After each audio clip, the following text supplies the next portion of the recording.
नमस्ते महालक्ष्मी नमोऽस्तुते।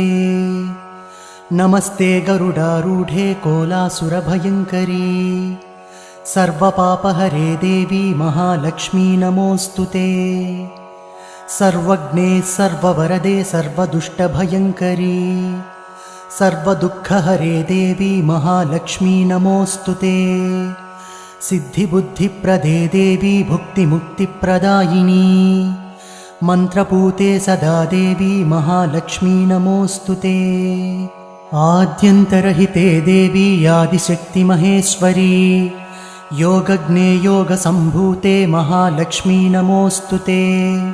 स्थूलसूक्ष्ममहारौद्रे महाशक्ति महोदरे महापापहरे देवी महालक्ष्मी नमोऽस्तुते। पद्मासनस्थिते देवी परब्रह्मस्वरूपिणी परमेशी जगन्